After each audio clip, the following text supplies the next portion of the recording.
What better way to start off the next big thing summit than with Google Glass? I am wearing Google Glass right now thanks to Robert Scoble, the well-known author, blogger. You're also the startup liaison at Rackspace, and you basically study the future for them. And you've been wearing these every day for 2 months, and you still love them as much as you did in the beginning, right? Absolutely, if not more, because there's apps finally coming out for them, where 2 months ago there wasn't very much software. So they're already starting, the ecosystem is already starting to improve. Yeah, things like you can look at a product and it'll do something and go and look for something on the internet, or I have the New York Times and all sorts of different tweets now coming in, and Facebook and Tumblr, so it's getting to be a better product. So Betty, I'm starting to get a little bit better about using them, so I'm going to try to give you an idea of where we are right now. So OK Glass,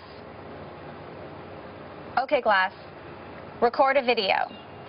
So you should be able to see me looking at Robert Scoble. There he is. Here's our wonderful crew at the Ritz Half Moon Bay. There's Gil, Wendy, Harrison. Hey, Harrison. Our makeup artist, Rachel. And then it stops. It just takes a short video, right? Yeah, you can extend it by pushing on the button. Yeah, you can extend it, but keeping that projector on uses a lot of battery. I did a 6-minute video, and it took about 20% of the battery in just one video. So it really tries to be very short, very brief, and turn back off.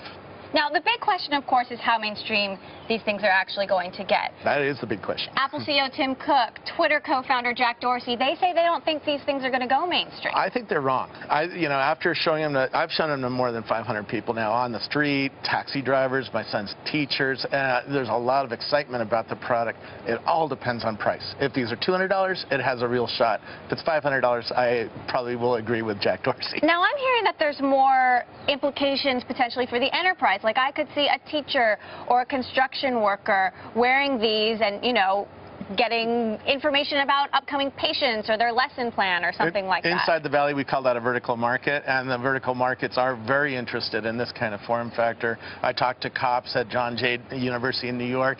They're really interested in using these to see information or record people while they're chasing suspects. Surgeons want to use them all the time for looking at patient charts without touching something, because every time they touch and they have to re-scrub their hands, it's $1,500. So there's a lot of use cases coming in the vertical markets. But I think Google is going straight after the main street and going straight after the mass market. OK Glass, record a video. So let's talk a little bit about privacy. I mean, I'm wearing these. I can see you. I can take pictures of you. I can see everything around me. Obviously, with this whole NSA situation, this is something that people are really concerned about. Yeah. What about the privacy implications? Well, I could do the same thing with my cell phone, right? I see it whenever you record or use it. First of all, you have to touch it or talk to it. So that's sort of a signal to me that you're about to record me. And I see the light come on, and you have to look at me, which is pretty freaky. I mean, think about some of the freaky places where you might record somebody that they don't want to be recorded in.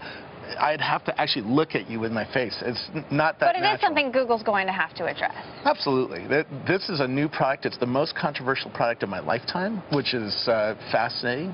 And I think the privacy implications of this are on the table, particularly since the NSA stuff that's come out. All right. Well, I walk up to people and joke, hey, Obama's listening.